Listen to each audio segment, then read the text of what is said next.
My name is Dave Custer. I'm captain of the boat. Been running a cruise here since 1986. I grew up on the islands. Family's been out here since 1903. We have anybody on the boat that does not know how to swim? If you're not a swimmer, don't be bashful. Ooh, put your hand up, non-swimmers. Just me then, huh?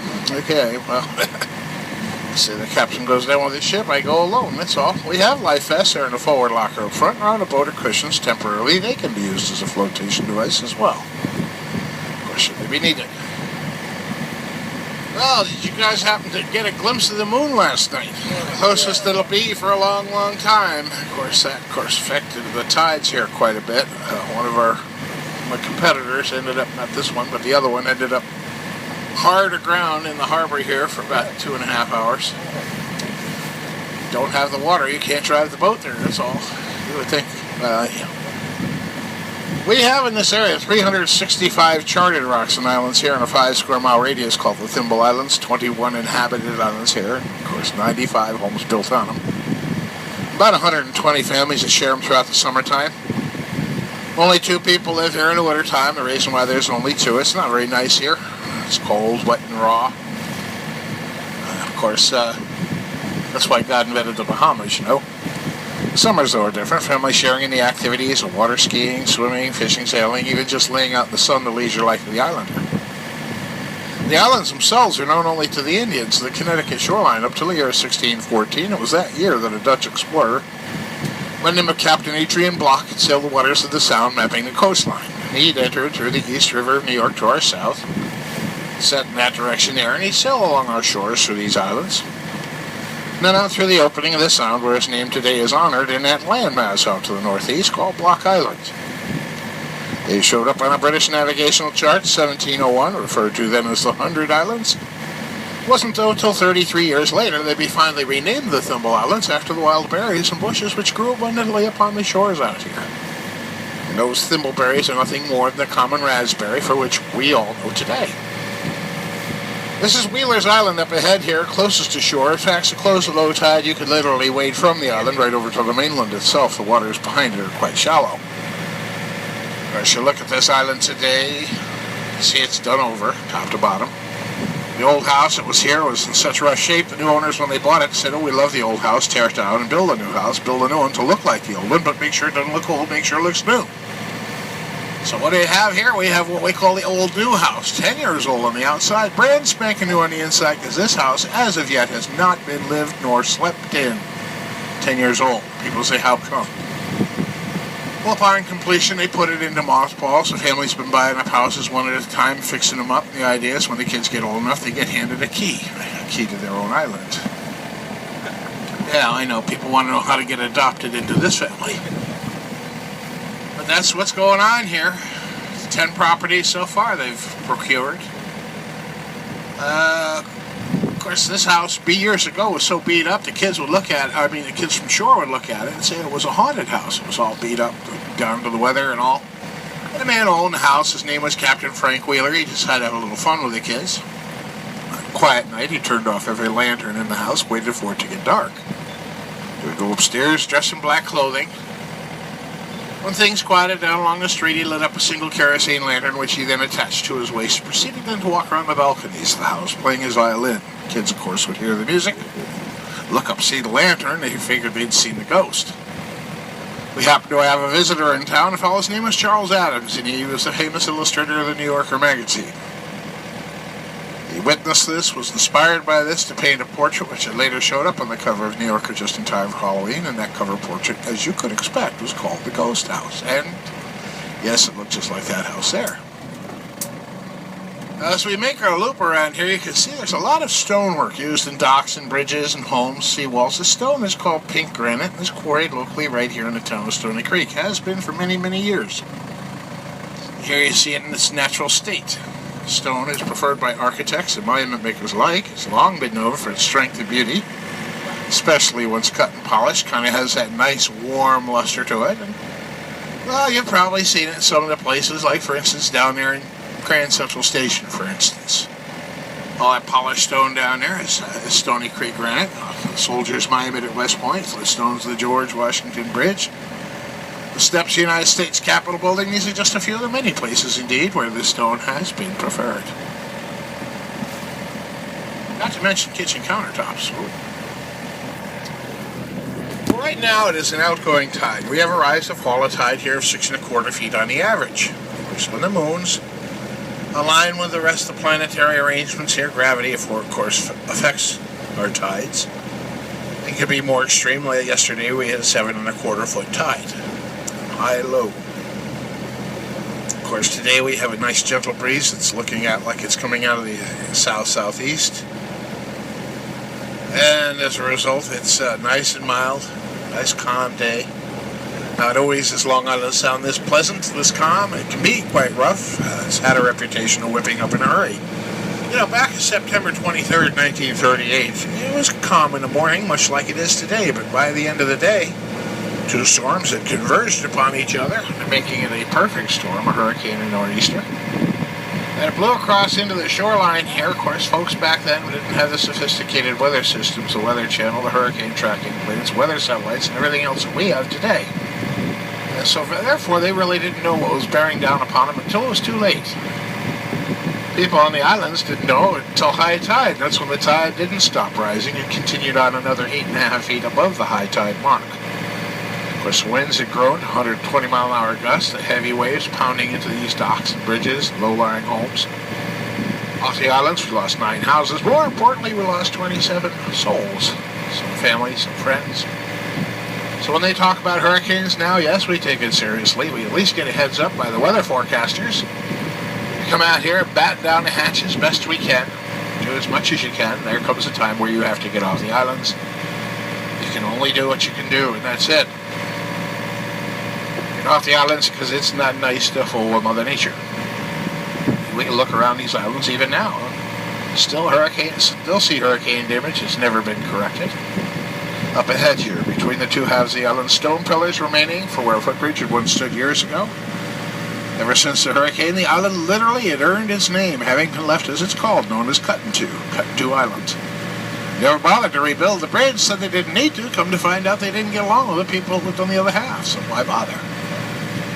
Well, now as it stands, both halves are owned by the same family. In fact, it's the same family that owned the last island that we spoke of that nobody lived upon.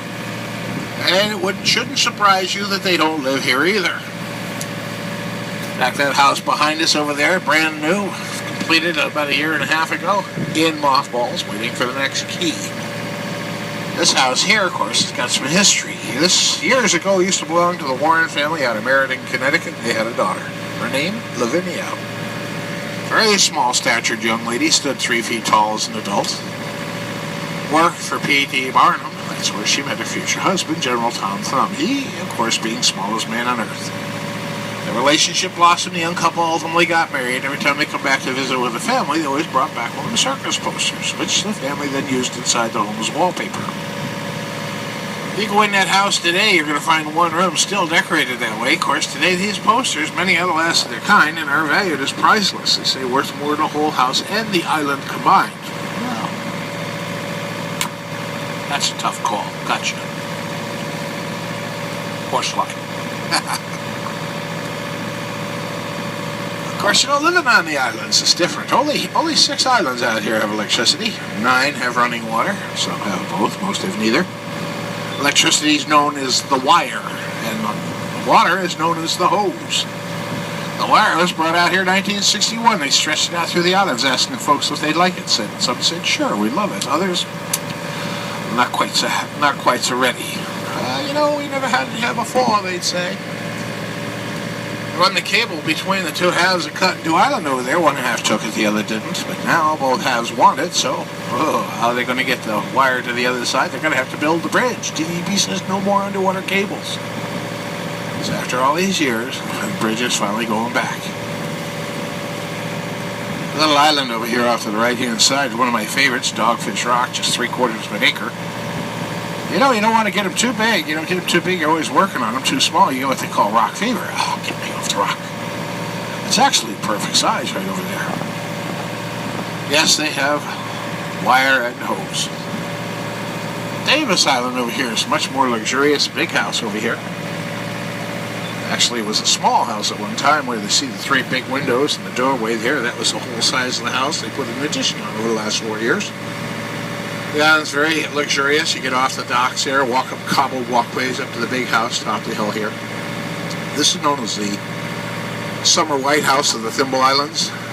Well, see, it was President Taft years ago that stayed here a couple of seasons. Man-made harbor at water's edge keeps all the boats nice and safe, all the toys safe throughout rough weather. Something else about that house up on the hill, if you look up on the rooftop, there's a big old widow's walk up there. Well, when I was 13 years old, me and Nancy Harris shared our first adult kiss. Woo-woo! Yeah, I was 13, she was 15. This was clearly an educational venture, you know. Had to teach her everything I knew. No, I'm just kidding. Anyhow, it's a very nice island over here on the point. A sports court allows a variety of games: paddle tennis, volleyball, basketball. Behind it on one corner is a putting green. On the other corner behind it is a little playground for the kids. The island has their own beach at water's edge. Most of the islands do. The back side of the island, there's a cliff. Top of the cliff there is a swimming pool and a jacuzzi spa. Oh yeah, life is tough. And that solar panel, they put that up there, let's see, about 4 or 5 years ago. They've been on the wire since 1961, but they put the panel up, and see, the deal with that is that generates solar energy 7 days out of the week, but the families here are usually on about 2, maybe 3 at the most. So the meter spins more backwards than forwards, it seems, and so at the end of the month, what do you get? Do you get a bill in the mail, or do you get a check? Not, of course, did they ever worry about it in the first place. Now, this island here is called Someday Island. You can see there's a little oyster catcher over there, staying on there. Usually there's 2, let's see. But they call it Someday Island because years ago there used to be a house on that island, washed away during the hurricane of '38, and the family come out here afterwards and said, someday we're going to be back out here. One of these days, of course, you know, whenever you hear someday or one of these days, you know it's never going to happen because someday doesn't have a beginning or an end, a start or a finish. It is, as they say, someday. They said that in 1973. Finally, the Clean Waters Act was passed, 73. Now what happens? Anybody who wants to build a house out here now has to have a septic system. In fact, the houses that do exist also have to have systems. Starting from square one, you had to follow the letter of the law requiring you to have a minimum of 4 feet of undisturbed soil for drainage, for septic. They had no soil at all, lost a chance to build, so they sold the island for what they could get. The new guy buys it pretty cheap, comes out, builds his big dock. Of course, you know, you can have a lot of fun with a rock and a dock. Come out here and picnic and camp and swim and fish, all that kind of stuff. Have a big old hootenanny. Of course, some people today, kids don't know what hootenannies are. Do you know what a hootenanny is? Well, see what I mean? Well, you can tell you missed out. Hootenanny is a big party where you got lots of music and food, and a big bonfire, and you howl at the moon, and it's a hootenanny. It's a great time. Well, he lost his dock in Irene. Of course, he hasn't seen him out here since, so we don't know what he's going to do. I'm watching the tax rolls. If he doesn't pay the taxes, I'll step up and pay the taxes, and I'll have my own rock with a dock, and I'll have a hootenanny. This is Money Island over here off to the right. Happens to be the most populated island of the group. Used to be at one time a community all by itself, had its own chapel, a general store, post office, hotel, library, even had a bowling alley here at one time. Of course, through the years, the buildings, one by one, would either be converted into summer homes, or in some cases even torn down. There are 21 homes on the island at this point. Community spirit is just as strong as ever. Their biggest fear of all out here is fire. In the event of a blaze, just as in the spirit of the old bucket brigade, should one person need help, all would come running to lend a hand. Supposedly one of the many places where Captain Kidd was to bury the treasure back in the late 1600s. Well, I grew up on the islands. I've looked for the treasure and found nothing but poison ivy, but I still look for it. Kind of still get the itch every now and then, so to speak. Yeah. Hey, because it's kind of like a lottery. All you can do is hit it once to be set for life. So, hey, who knows? Maybe someday. What's that? Yeah. This is called Grey Rock over here. Years ago, the house started in 1900, took till 1910 to construct. People from Waterbury, Connecticut came down here with hammer and chisel. Stockter family was their names. And they cut all the stone used in the foundation, the chimney, the seawall, right off the island. Finally, the lumber had arrived on a barge. They looked at the pile of wood, said, not enough to build a house. What are we going to do? They took the barge apart and used the heavy timbers of it to provide the framework of that home. You see, built there today. It took them 10 years to complete what they called their summer project. We, of course, call it Grey Rock. Mother-in-law's Island over here, off to our left. Named long before the house had ever been built. A young couple planned to use the island as their honeymoon campsite.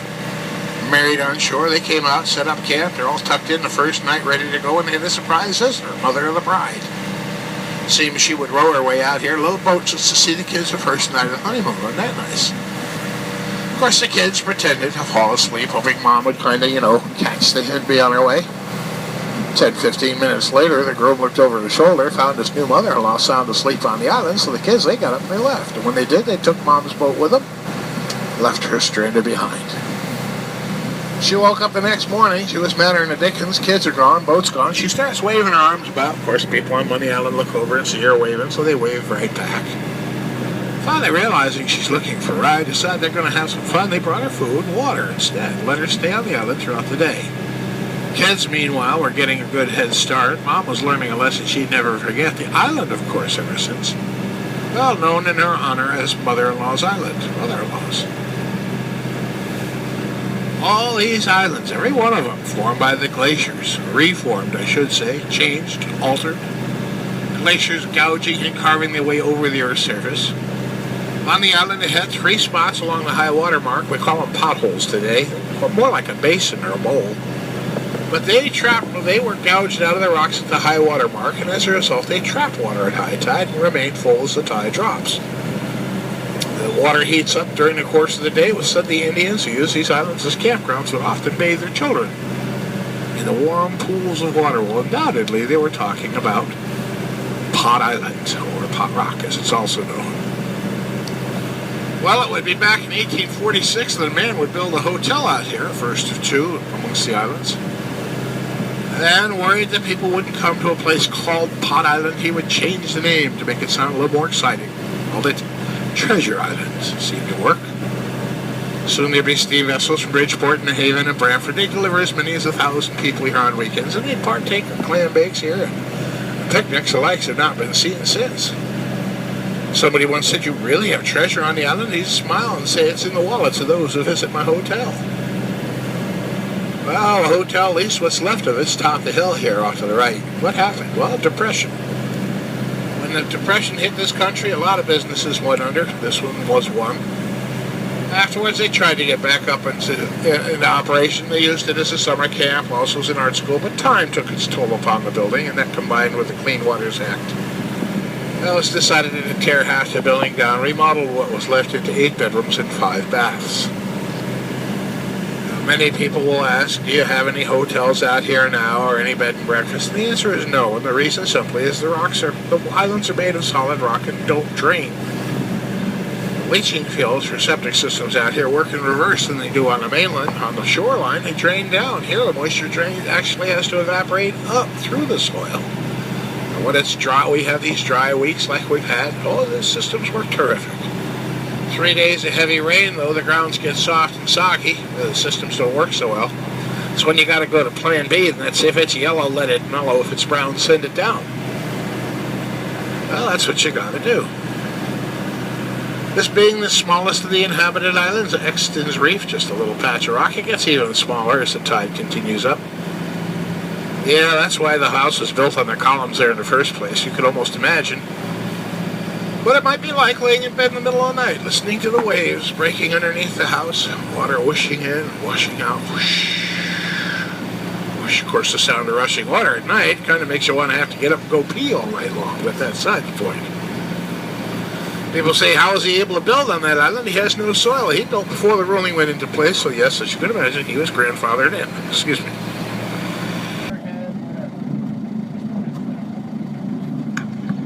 Anyhow, so here we are, Pot Island, Horse Island, 17.2 acres in size, 16 acres of poison ivy. I actually know the island quite well. My first summer job was here. As a kid, I asked my father if I could have my own boat. When I was 10 years old, he said I could have anything I wanted. All I had to do was work hard to get it. He didn't say no. Of course, he didn't expect me to run out and get a job either.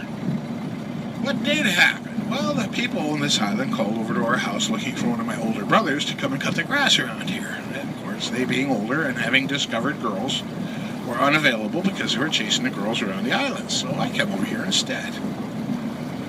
I cut the grass. They were pretty happy with the results. In fact, they said, you know, our daughter is to be married on this island, and later in the summer we'd like it to look nice and need somebody to do some chores around here. Would I be interested in a summer job?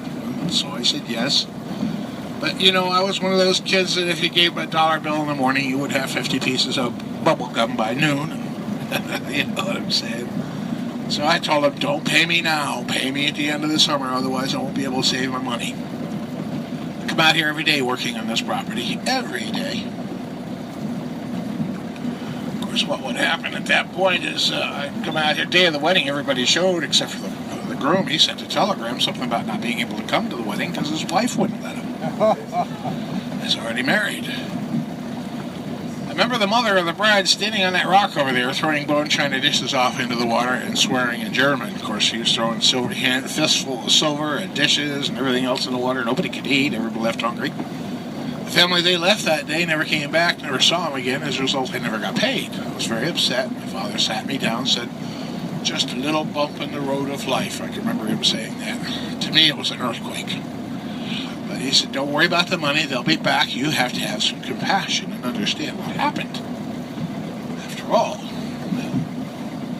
they do own the island. They'll be back in the spring. It'll just be paid then. Well, that wasn't the pep talk I was hoping for, but all right. Of course, when I got out here in the spring and found the island had been sold during the wintertime, I knew the only way I was going to get anything back was when the water warmed up, get my mask and flippers and go over there and dive for all that silver, which I did. Actually had a great time, thought I was Jacques Cousteau taking treasures up off the deep. I collected all the silver, I'm polishing it up that night, I'm all happy. And of course my father, he's looking over at me, and I'm thinking he should be happier.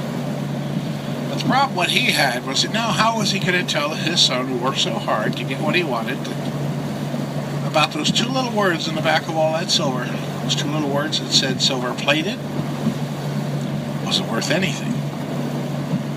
But he didn't tell me. He said, I'll cash it in. A couple of days later, we went out and bought the boat. The reason why is he felt I'd learned the lesson he wanted me to learn in life, and that things don't just come for nothing. Just because you ask for it doesn't mean you get it.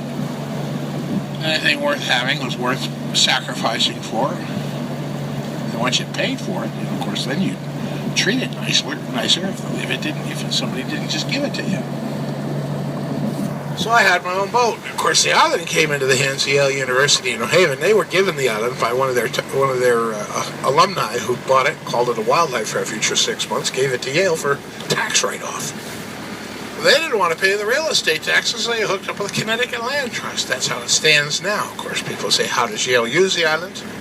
Well, the Land Trust won't let them develop it, so basically, well, occasionally you'll see somebody from the Yale School of Forestry come out and set up a grid study, but it's mostly teenagers ashore that use the island. They come out here and study nature in their own special way. Sure, why not? Now, this island here, this is one you might want to know about. You can see on the building it says open. This flag here says open when it flies. You yourselves can come out to this island. It's owned by the Stuart B. McKinney Foundation under the jurisdiction of the U.S. Fish and Wildlife Department. So what's the deal here? 10 in the morning to 4 o'clock in the afternoon most every day, weather permitting, it is open to the general public. I tell people to pack a picnic lunch in a backpack. A few things are not allowed. Glass, for instance. They want any glass out here. In fact, you come out here, anything fire, like a barbecue. So you pack cold sandwiches, something cold to drink, wear your bathing suit under your clothes. You come out here, stretch out on the beach, get some sun, swim, fish off the rocks if you have a license. Basically, be an islander for the day, and it's absolutely free. People say, this is wonderful. How do you get out here? Well, the ferry boat will bring you out here. $10 a person round trip. That's not so bad.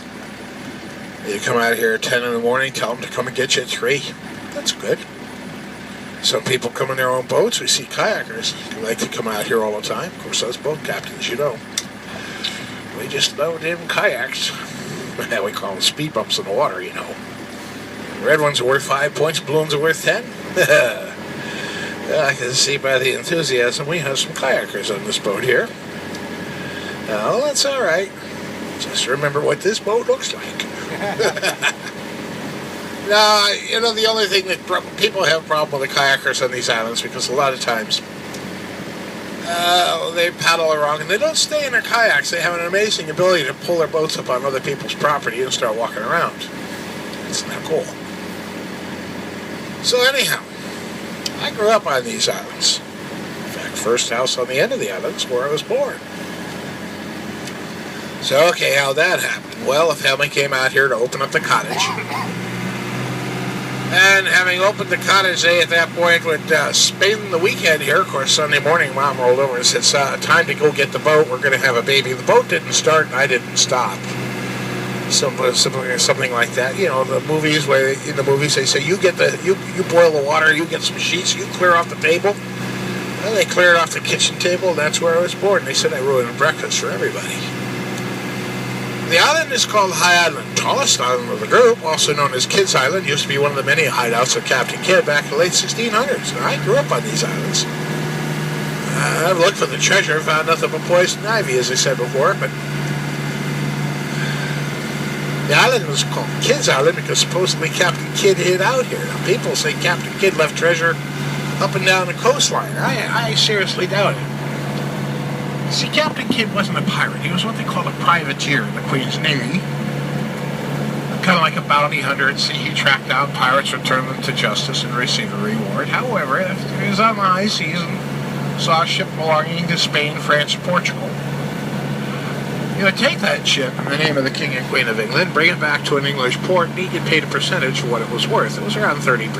This commonly was referred to as the prize. Well, he run into a little problems there off of Madagascar in 1698. The crew's ready to mutiny. He's not paid them. He's not taking any ships.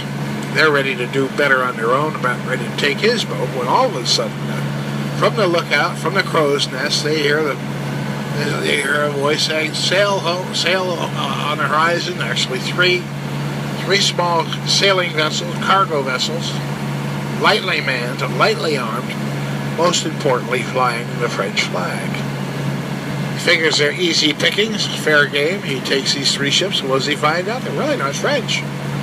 Now, only sailing through French waters, so these English ships belonging to a group of men called the British East India Trading Company had hoisted up the French flag so they wouldn't be hassled.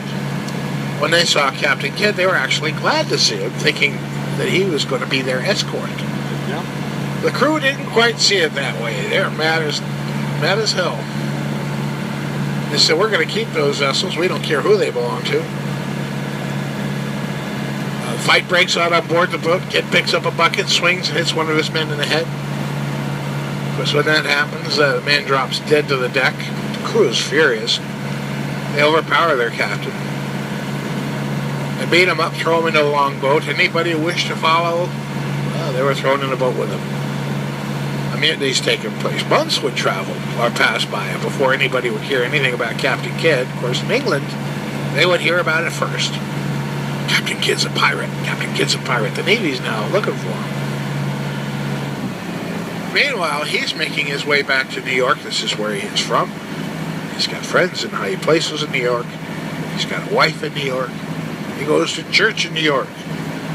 He's going to count on his friends, however, in high places to get his name cleared of piracy. One man is a man's named Lord Bellamont, who lives in Oyster Bay. He's an English magistrate and an old friend of the family. He's going to count on his help to get his name cleared, and so he hides here in this cove off to our left, referred to as Kidd's Cove. Hides by day, sails by night. Over to Oyster Bay, arranges his amnesty. Finally, word comes to him that he can turn himself in without the fear of arrest. He shows up in Boston Harbor, July 7th, 1699. What does he find out? He finds out it's a trap, and he sailed right into it.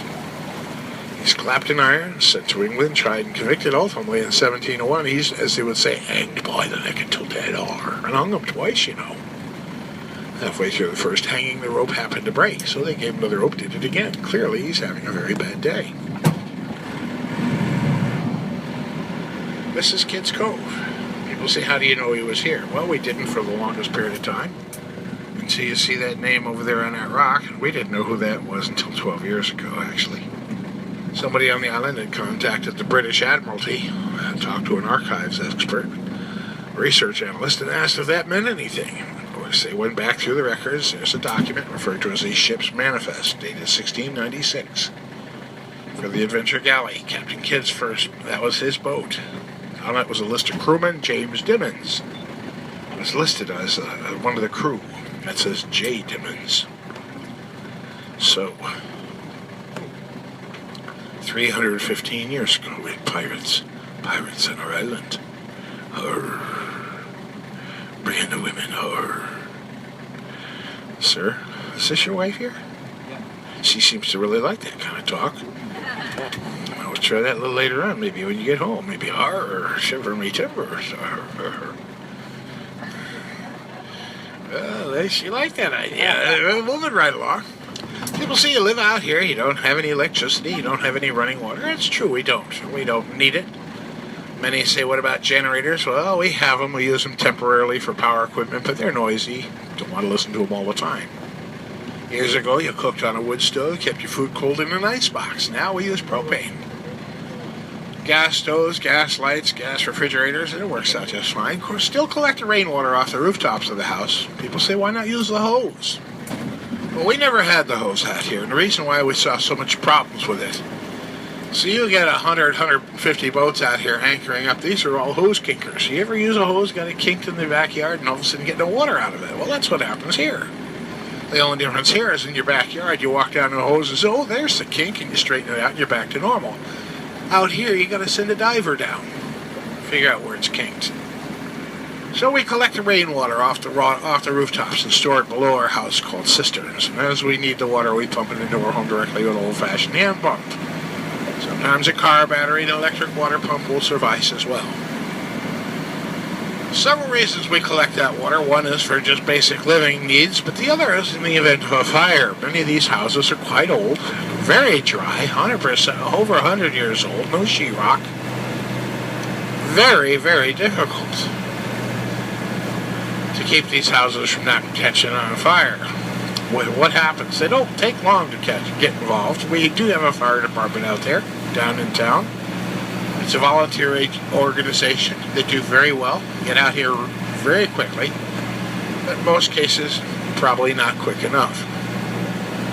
Much more comfort to know that all you have to do is flip open a hatch in the floor, and there, right below your feet, there's 10,000, 15,000 gallons of water that you can start to throw buckets into and put the fire out that way.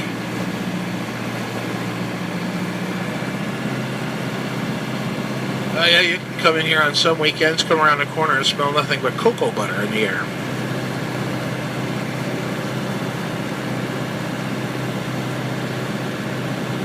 "95 homes have been built out here. Of course, one is just torn down here, up dead ahead of us here over the last couple of weeks. They're going to rebuild it, they being the people on this island to our left. It says these are the same folks that own the other islands. Of course, when they get done with that island up ahead, you know, we're gonna see the local tax assessor out here, I am sure. Seems whenever any improvements are done, he shows up, reevaluates everybody's property out here. Drives us crazy, just hopping mad. See, you don't see him out here in the wintertime plowing roads. You don't see him replacing streetlights. Senior citizen services, no, I don't have any of them either. And I've never met one kid who went to Thimble Islands High School. So where does the money go that they collect, almost $2 million, that they collect from each of these, from the islanders during each year? We know where they spend $5,000. That's they pay a high school senior to come out here and collect the trash. During the summertime, pays him $5,000. He comes out here once a week. The rest of the money, we don't know. So when they talk about raising our taxes, what do? They'll throw tea bags in the front doorstep at Town Hall. Kind of like symbolic for the Boston Tea Party and the tax stamp. And taxation without representation, sure. course, when you build on these islands, you got to realize the houses out here do cost more than the same house would cost on shore, and all due to logistics of moving men, material, and equipment out here on a daily basis. Houses out here are quite expensive. 3 Indian tribes, the Quinnipiac, the Pequot, the Mattabesons, all knew the islands first, used them as their summer campgrounds, and out of all the islands, there was one in particular we know it today is Governor's Island. We see it to our left. Why was this island so popular amongst the Indians? Well, mainly the shallow waters that happened to surround it. Enabling Indian fishermen the opportunities to wade out, harvesting from the bottoms the clams and the oysters. The bay-shaped beaches were ideal for casting nets, catching small fish to feed the tribe, and occasionally they even harvested seaweed. Right off the water's edge, this added even more nutrition to the diet. 1700s, these islands were traded off one by one. Before long, the homes would be built. By the 1930s, most large homes on these islands had been completed, only a few constructed since. As the 1920s, we saw a lot of excitement out here, as during that time we called it the Roaring Twenties. This is the Prohibition years when rum runners would sail out through these islands looking for places to unload their liquor. Off to the right there, back in that hollow back there, that's called Bootleggers Bay. They did a lot of it back there. They threw the fishermen would lay their nets flat on the bottom in the shallow watered areas. The fishermen would then mark these nets with special buoys. Rum runners would sail over the tops of the nets, fill the nets with liquor, sail away. The fishermen would then later on take it ashore. Of course, the islanders, they knew this. Well, they would do a little moonlight fishing of their own and put a whole new twist on the phrase fish catch of the day. A lot of happy islanders here, to say the least. Now today, Governor's Island happens to be the second most populated island of the group. And of course, you look at it from one end of the hill there, you'll count that there are 18 homes, and they're all nicely kept. The other thing about that island, which is kind of unique, is the fact that it has many different kinds of trees. In fact, over 40 different species, all due to the efforts of one man. His name was Charles Weed. It was his hobby to see what he could get to grow here. Charles Weed. Well, in 1901, Almut Latson said he wanted to buy an island out here and found there were none for sale, and said if he couldn't buy one, he'd build one. And that's exactly what he ended up doing. Over here, off to our right-hand side, soon to our left, we're going to cut across the end of it. We found that there were 5 reefs all in a row, called the 5 potatoes, and the 2 in the middle were large enough where you could actually use them as a foundation for what? A seawall. Filling the wall with soil, you'd have a platform, built 2 homes, one on each end. Well, you look at this island, look at the high water marks here. You can see there's not much of the island out of the water at high tide. This is what happened here at 38. The island was 6 feet underwater, and the waves raged over it, did so in hurricane strength, took one of the homes into the sea. The other house on the other side there, on the other end, was heavily damaged on the first floor, but managed to remain standing. In fact, has withstood every storm since. Of course, the island has been renovated many times due to storm damage. Presently, there is a swimming pool on the left end, surrounded by gardens and trees. Of course, there are no hose in the wire.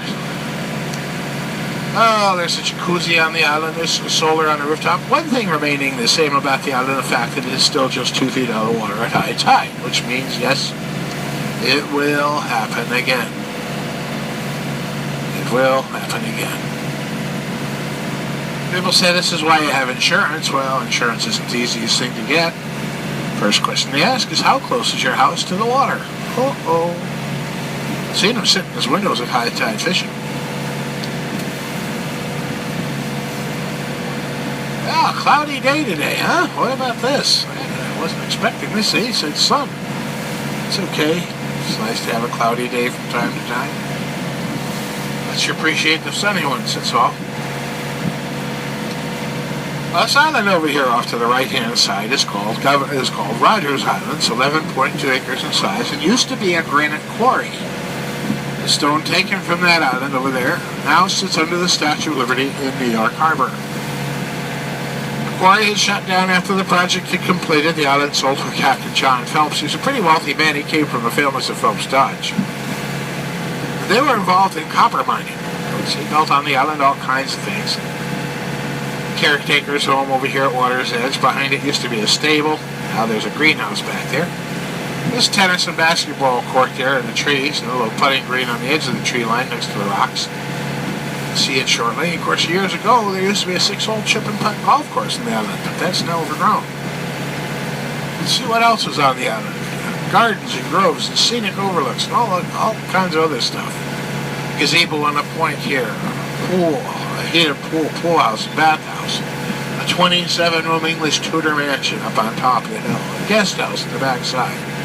He had a 63-foot yacht and a marine railway system to haul and launch the yacht. Of course, what you look at today is the modern-day version of what he basically had created back in the early 1900s. See, he passed away in 1936 and left his entire estate to his daughter. Her name was Rose. She was a city girl, didn't really like the island much. She did, however, come out here 12 times in 20 years. That's all. She was at a party in 1956 complaining about the property. A man named McLeod said, "Rose, if you don't like the island, why don't you sell it?" She said, "Oh, I would if I only knew how much to sell it for." So, being the gentleman he was, he helped to determine the sale price, which he then agreed to buy. A total sum, lock, stock, and barrel was $56,000. Gee, what a guy. They didn't know what he bought at the time, considering he bought it sight unseen. When he got out here the following spring, he'd accused the ferry boat captain of delivering him to the wrong island. The captain said, "No, it's yours, check it out." He goes inside, finds a place chock-filled with valuable paintings and antiques, sells each of these items off, before long recovers all his money, then 6 years later sells the property for $1.25 million. Walks away a happy camper. This property has been bought and sold on several occasions since. Most recently, it sold for $23.5 million. The people who bought it have spent gobs and gobs of money out here doing everything you can imagine, including bringing out more, that's right, more palm trees. The lady loves her palm trees, so she's got now some in pots and some planted in the ground. People say, "Well, what about those palm trees? They're not going to last winter time." Well, they will here, because they'll dig them up and put them in the greenhouse they built on the island, especially for the trees.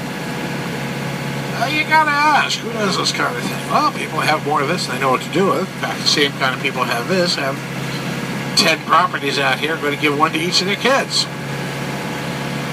They live on this island. This is, well, at least they normally do. We haven't seen them yet. They're usually out here for about 2-3 weeks of the summer, and that's about it. This family thus far has got over $31 million invested in real estate out here amongst the islands. Of course, they had bought, as I said, 10 properties. 2 of the kids have said, "No, we don't want them." So Mom's put them back on the marketplace. One of which is Belden's Island, coming up here over on the left, the little house with the yellow trim, all that stuff over there all over the yard. Of course, Belden Island has been in the news as of late. See, they're filming a reality show out there. Reality show. Of course, you know what the deal with reality shows are. They're not real. But they're calling it the Love Prison. The concept is people meet on the internet. Are they going to like each other when they meet in person? So they show them in the Love Prison. Yep, so that's what's going on.